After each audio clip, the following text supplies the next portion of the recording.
Poeta, novelista, traductor, ensayista. Un hombre que nos habla a través de su obra, nos hace viajar. Una obra que trasciende los límites del tiempo y la propia muerte. Sus letras abren la puerta hacia un país que solía existir.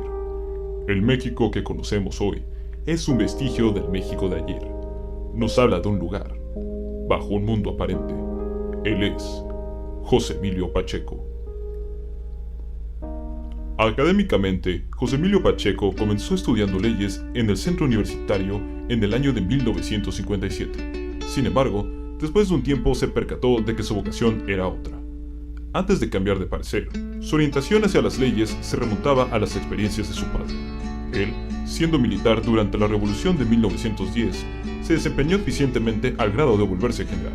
Sin embargo, debido a conflictos de intereses entre él y sus superiores, fue expulsado del ejército para terminar ejerciendo leyes en la Ciudad de México. José Emilio solo estaba siguiendo los pasos de su padre al momento de iniciar sus estudios superiores.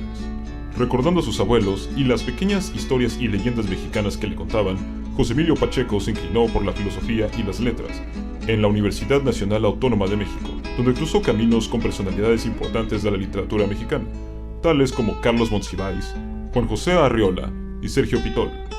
Antes de tal decisión, Pacheco ya tenía acercamientos hacia lo literario, pues ya había escrito obras de teatro y diversas publicaciones. Entre otras actividades, aportó a la revista Medio Siglo. Fue director del suplemento de la revista Estaciones. Fue secretario de redacción de la revista de la Universidad de México y de México en la Cultura. Y fue jefe de redacción de La Cultura en México, suplemento de siempre.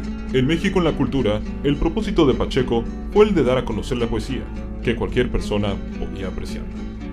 En 1963, a los 24 años de edad, publicó su primer volumen de poesía, titulado Los Elementos de la Noche, donde había desarrollado una voz propia y se examinaban experiencias vividas y elementos que lo rodeaban a diario. Lo interesante de esta obra fue el hecho de que Pacheco estaba bien documentado sobre obras importantes de la poesía y se había reflejado en la suya. Este y otros volúmenes le hicieron ganar seguidores tanto del país como a nivel internacional.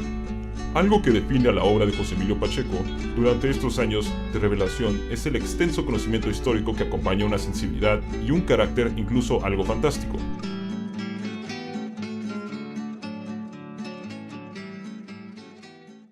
Hasta este punto ya se le conocía a José Emilio Pacheco como alguien que no hablaba de su obra, sino a través de ella. Después de Los Elementos de la Noche publicó El viento distante, El reposo del fuego, Morirás lejos y No me preguntes cómo pasa el tiempo.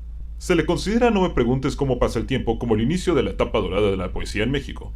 El estilo de Pacheco había partido de una poesía análoga a la ciudad, mientras que dentro de esta obra se daba a conocer un estilo más callejero en cuestiones de lenguaje. Grandes ideas se dieron a entender en un lenguaje más sencillo. Además, este trabajo coloca a Pacheco del lado de aquellos que son víctimas del transcurso de la historia. 1968, año de la lucha. Estudiantes de la UNAM, IPN y otras universidades fueron reprimidos el 2 de octubre por el gobierno mexicano. Esta matanza en la Plaza de las Tres Culturas de Tlatelolco fue un momento de brutalidad en el que abrieron fuego contra miles de manifestantes pacíficos que estaban en contra de la violencia, de la crisis y el autoritarismo del presidente Gustavo Díaz Ordaz. Durante este año ubicamos a José Emilio Pacheco como traductor en Essex, donde no tuvo más remedio que luchar por medio de las letras. Regresando a la escritura, se publicaron obras como El principio del placer, Irás y no volverás, Islas a la deriva, Desde entonces, Las batallas en el desierto, Los trabajos del mar, La sangre de Medusa y otros cuentos marginales. Las batallas en el desierto, de 1981, es una obra de gran melancolía con un trasfondo político denso y referencias a la vida dentro de la ciudad, a la cultura popular y aspectos de la vida de José Emilio Pacheco. Fue adaptada al cine en 1986 por el director Alberto Isaac, con Elizabeth Aguilar y Pedro Armendáriz Jr. La película sobresale entre mucho material mediocre de la década y muestra una visión moderna del protagonista regresando al país en un periodo post-1985, formando parte de las pocas referencias que existen sobre los sucesos de este año.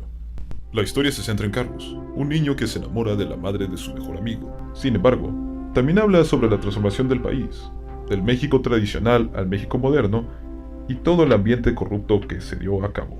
Carlitos, ¿qué pasa? ¿Le pasó algo a Jim? Jim está bien. Necesito hablar con usted.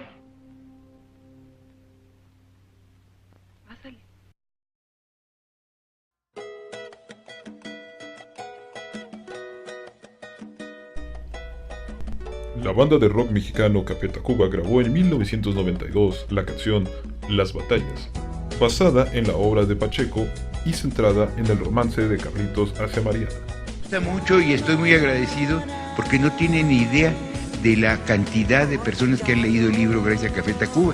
Incluso un escritor joven, muy joven, peruano, muy bueno, de mucho éxito en España, que se llama Santiago Rocagnolo, me decía, yo conocí el libro por Café Tacuba, y me dice que si había ganado mucho dinero. Yo no he cobrado un centavo, y Teniendo una prominente carrera y un lugar dentro de los grandes de la literatura mexicana, José Emilio Pacheco, por medio de sus letras, ya se encargaba de documentar la historia del país en el que vivía.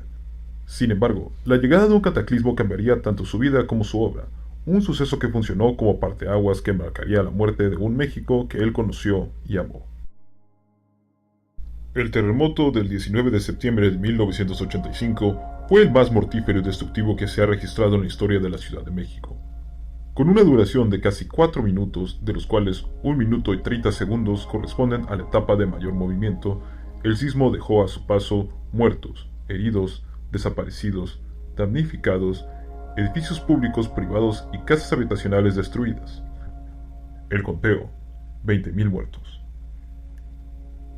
Sufriendo por estos eventos, José Emilio Pacheco no se encontraba en la Ciudad de México. Él estaba en Maryland y no había puesto pie en la ciudad hasta el día 21.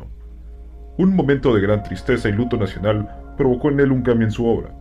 Un pesimismo y la oscuridad fueron acentuados en su visión sobre el mundo. Miro a la Tierra, de 1983 a 1986, tocó el tema del terremoto en su primera sección, Las ruinas de México, elegía del retorno. Fue de las pocas, sino la única obra en su momento donde se estaba hablando del trágico suceso y se lee a un José Emilio Pacheco abatido, realista y pesimista. Habla de un regreso agrio, un tributo a aquellos que perdieron la vida, honrando su memoria. Ya habían sido 2 sucesos terribles en México en los cuales él no estuvo presente. Después de Miro la Tierra se publicaron Ciudad de la Memoria, El silencio de la luna, La arena errante, Siglo pasado, Tarde o temprano, Como la lluvia, La edad de las tinieblas y El espejo de los ecos. Los años siguientes fueron aquellos de premios y reconocimientos por su gran trayectoria. En el año 2010, deja una serie de objetos en la caja de las letras del Instituto Cervantes para que se abran 100 años después, en el año 2110. En el momento de depositarlo, él dijo, lo dejo para que quien abra esto en 100 años sepa quién fui, porque no creo que nadie recuerde mi obra.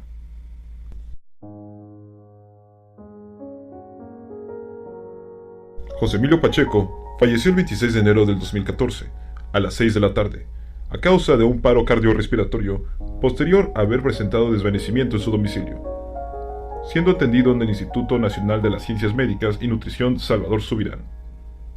El hombre se ha ido, pero su obra no. Su visión fue rescatarnos del tiempo y mantuvo vivo el amor hacia sus semejantes. Él nunca se consideró creador, sino un compilador, dándole forma a nuestra historia donde la crueldad y la bondad existen. A su manera, salvó la tradición de los múltiples Méxicos que han existido a través del tiempo, adorando a la literatura. A pesar de haber dicho que su obra no sería recordada en el futuro, él vivirá a través de ella, más allá del mundo material, de este mundo aparente.